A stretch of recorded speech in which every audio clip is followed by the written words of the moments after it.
My name is Ava Bennett, and the day I finally gave up on having a child was also the day I became a mother, but not in the way I ever imagined. I thought my heartbreak would end quietly, in a sterile doctor's office with clinical words and polite condolences. Instead, it unraveled into something far messier and far more miraculous. What I didn't know then was that my entire life was about to be torn apart, not just by grief, but by love, betrayal, and a promise I wasn't sure I had the strength to keep. The rain had started just as I stepped out of Dr. Whitaker's office. It wasn't dramatic, just that soft, persistent drizzle that soaks into your bones before you realize you're cold. I didn't open my umbrella. Somehow, it felt appropriate. At 38, I'd spent nearly 5 years chasing every fertility treatment available, from acupuncture to IVF, hormone shots to diet changes, hope, procedure, disappointment, repeat. But today was different. Today, Dr. Whitaker had taken off her glasses, folded her hands gently on the desk, and said the one sentence I had feared more than anything. "I'm sorry, Ava. We've done everything we can. You won't be able to conceive." The words echoed like a hollow bell. I'd suspected it for months, but the finality still hit like a car crash. I think I said thank you. I don't remember. I just know I walked out into the rain and didn't stop until I reached my car.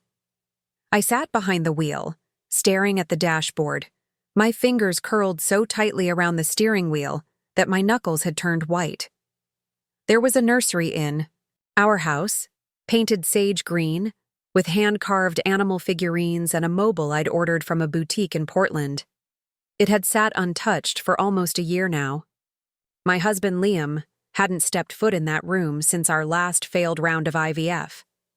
But I still visited it, like a shrine to a future I'd never have. I didn't call him. I couldn't bear to say it out loud. He was in Chicago on business. Anyway, always gone when things got hard. I took the long way home past Briarwood Park. Mothers pushing strollers. Toddlers shrieking with laughter. My usual route was to avoid that street like a landmine. But today, I drove straight through it, like I needed to punish myself with the reminder of what I couldn't have. That's when my phone rang. I almost didn't answer it. I was in no mood for more pity or check-ins, but something made me swipe the screen. "Hello?" My voice was hoarse. "Is this Ava Bennett?" A calm voice asked. "This is Lenox Memorial Hospital. You're listed as the emergency contact for Nina Collins." Nina, my best friend since college. The wild to my careful, the spontaneous to my structured. We hadn't spoken in weeks. Not since her baby, Lily, had been born. She'd been distant, overwhelmed, but I hadn't pushed. Maybe I should have. What happened? I sat up straight, rain forgotten. "She's been in a serious car accident. She's in critical condition, and asking for you."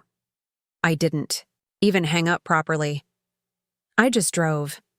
I ran 3 red lights getting there. By the time I reached the ICU, my heart was pounding out of my chest. A nurse led me to a dimly lit room where beeping machines kept time with shallow, labored breaths. And there she was, Nina, pale, barely conscious, tubes in her arms. The vibrant, laugh-too-loud woman I knew had been reduced to this fragile figure clinging to life. She opened her eyes when I said her name. "Ava." Her voice was little more than breath. "I'm here," I whispered, gripping her hand carefully. "I'm right here. I need you to promise me something." I nodded, my throat tight. "Anything." "Lily," she rasped. "Please don't let them take her. Don't let her go into the system. You're her guardian. The papers. In my desk. You're the only one I trust."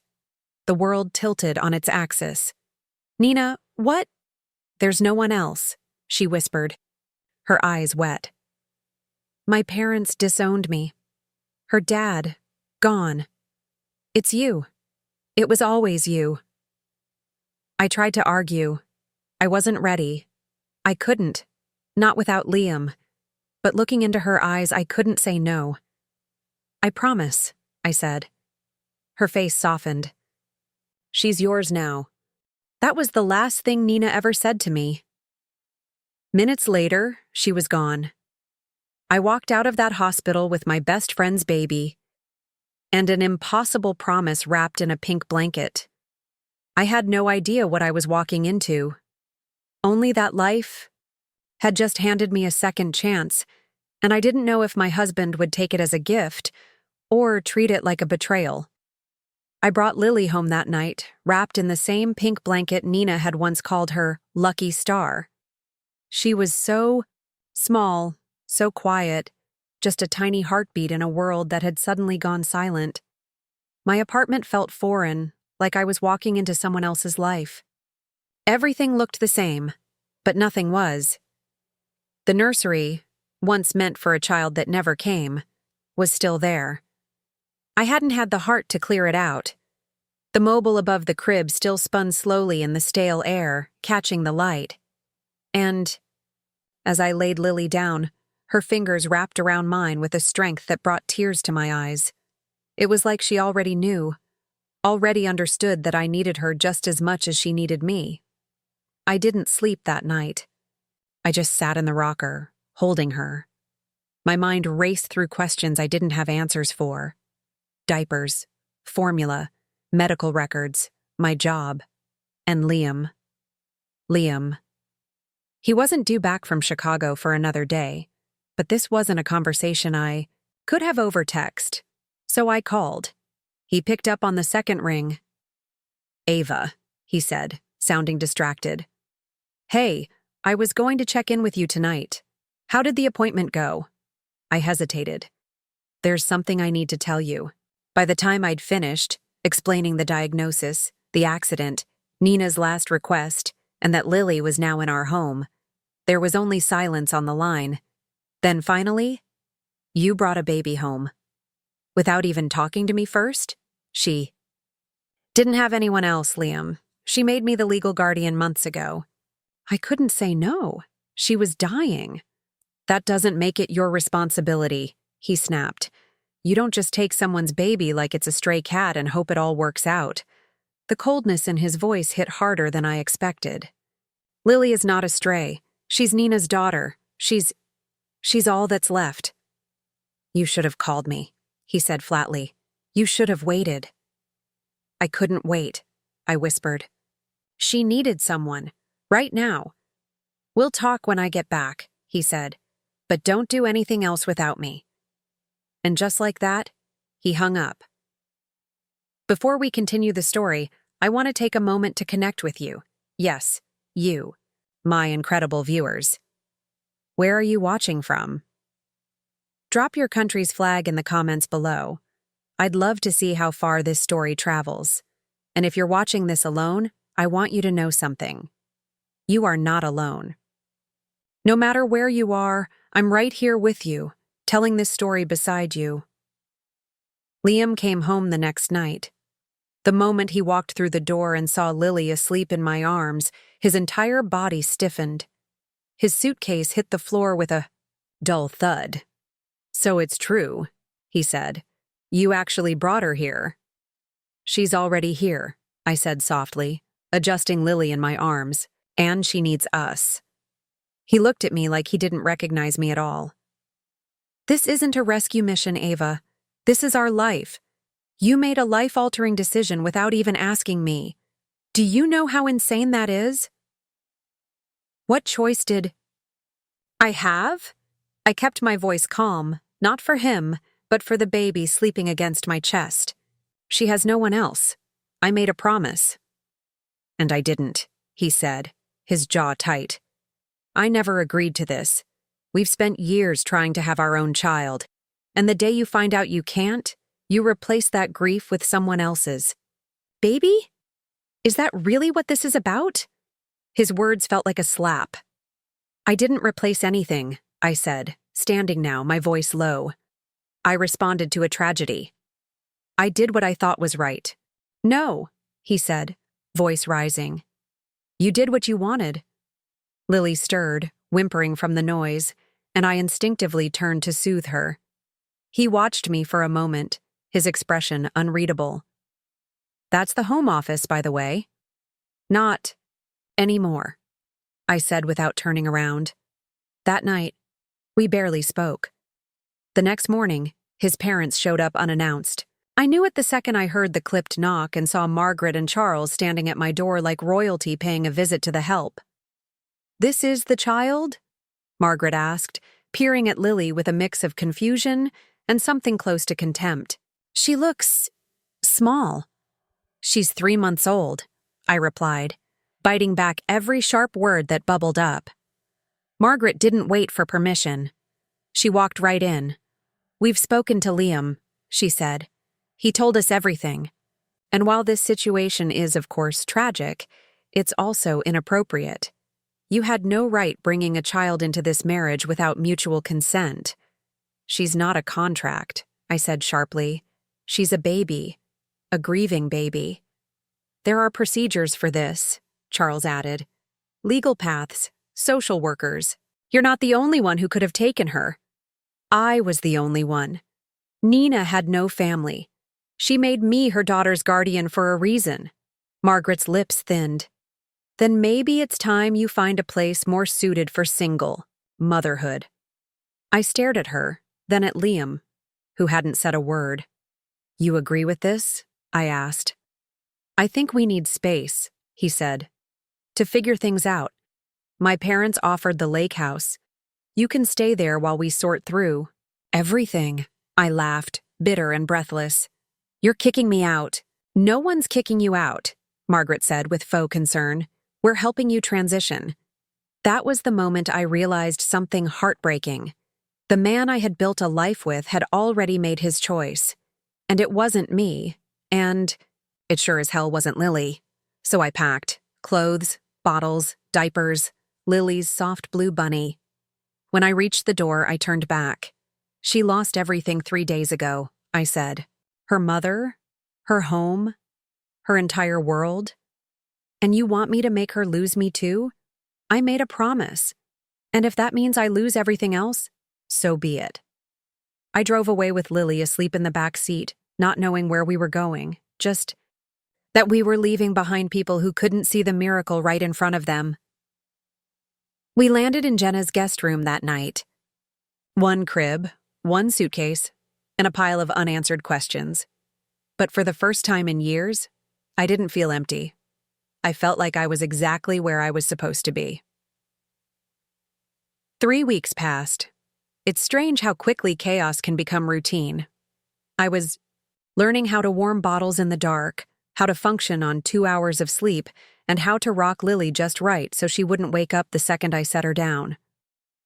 My life had shrunk to a series of small, essential tasks. And in that tight, little orbit of diapers, feedings, and lullabies, I found something that looked a lot like peace. Jenna was a godsend. She let me take over her guest room without a single complaint. She even helped me register for daycare and referred me to a lawyer who specialized in emergency guardianship cases. I'd filed the initial paperwork and was preparing for the full adoption hearing when the doorbell rang one rainy Thursday afternoon. I wasn't expecting anyone. Lily was dozing in her rocker, the scent of warmed formula still lingering in the air. I wiped my hands on my jeans and peeked through the peephole. A man stood on the porch, soaked from the rain, holding a folded piece of paper in one hand and something heavy in his expression. His eyes were dark, serious, and searching. I opened, the door halfway, my heart already in my throat. Can I help you? Are you Ava Bennett? Yes. He hesitated, his jaw tight. My name is Cole Matthews. I'm Lily's biological father. I went still. Every muscle in my body tensed. Every protective instinct rose to the surface like a flame under my skin. My first thought was no. My second was how... I don't understand, I said, stepping out and gently pulling the door closed behind me so Lily wouldn't wake. Nina told me you... weren't in the picture. She didn't know how to reach me, he said quietly. I was deployed. Afghanistan. When she found out she was pregnant, I'd already been moved off the grid. By the time I came back, 3 months ago, I couldn't get a hold of her. And when I finally tracked down her old landlord, I learned she was gone. He paused, then held out the paper. It was a copy of Lily's birth certificate, under father, in clean printed type. Cole James Matthews. I didn't come here to cause trouble, he added, reading my hesitation. I needed to see her, at least once, to know she's okay. I searched his face, looking for the catch. But there was no anger, no accusation, just grief.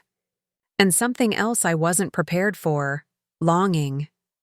She's sleeping, I said after a moment. But you can come in. The moment he stepped inside, he noticed the soft hum of white noise, the line of baby bottles drying on the counter. The stroller folded near the door. He took it all in slowly, his shoulders stiff with emotion. You've done a good job, he said. Better than I ever could have. I didn't know what to say to that. He didn't try to hold her. He just asked questions, what she liked, how she slept, if she smiled yet. Before he left, he paused at the door. I don't want to take her away from you, he said. I just want to be a part of her life, if there's room. I nodded, unsure of everything except this. Somehow, this wasn't an ending. It was the beginning of something unexpected. The weeks that followed were delicate, like walking a tightrope between caution and trust. Cole and I started meeting every Saturday morning at the park across from Jenna's building.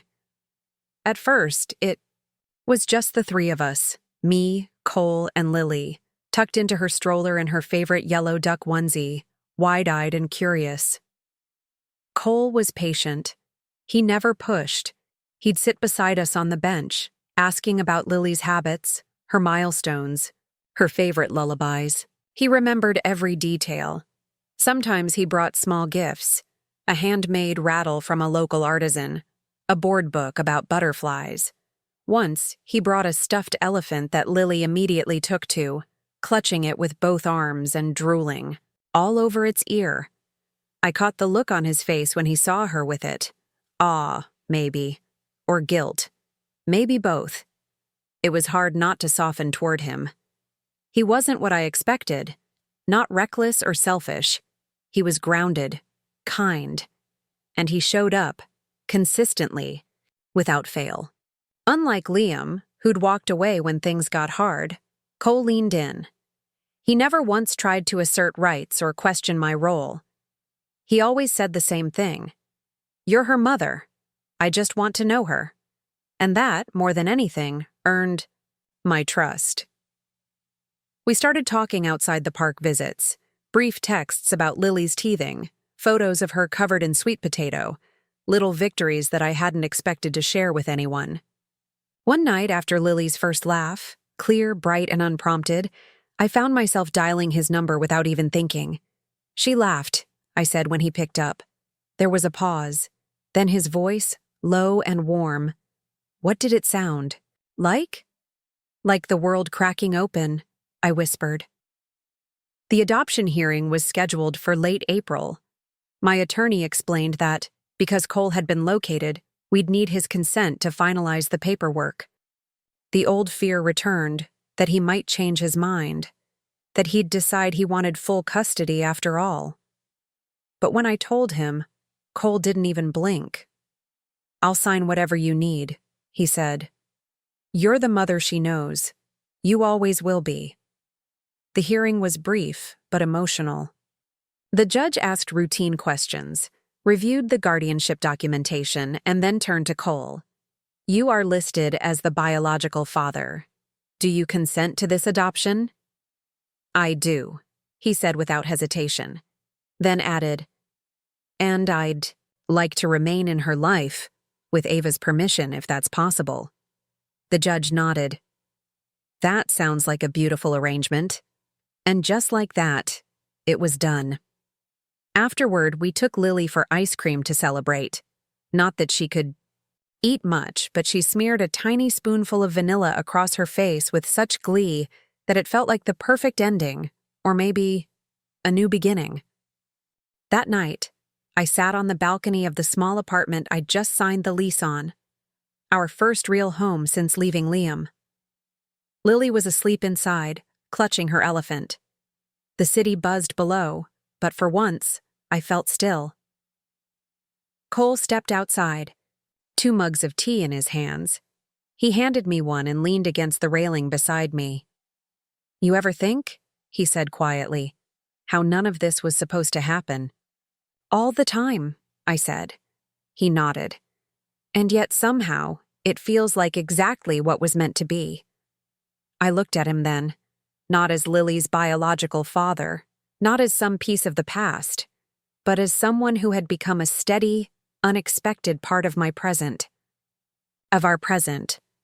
"I'm not sure where this goes," I admitted. He smiled. "Then we take it one day at a time." So we did. And in the quiet of that spring night, with the sound of Lily's soft breathing through the baby monitor and Cole's hand resting lightly on mine, I realized something. Nina hadn't just left me a baby. She had given me a family. Not the one I planned for, but the one that found me when I was finally brave enough to open my heart again. This story reminds us that family isn't always defined by blood, but by love, loyalty, and the promises we choose to keep, even when it's hard. Ava's journey is about strength, sacrifice, and the unexpected ways life can lead us exactly where we're meant to be. Now, I'd love to hear from you. Drop a 2 in the comments if this story touched your heart, or a 7 if it didn't quite land for you. Your opinion matters and helps us grow as a community, and if you found this story meaningful, don't forget to like this video and subscribe to the channel for more powerful stories like this. I'll be right here, telling the next one just for you.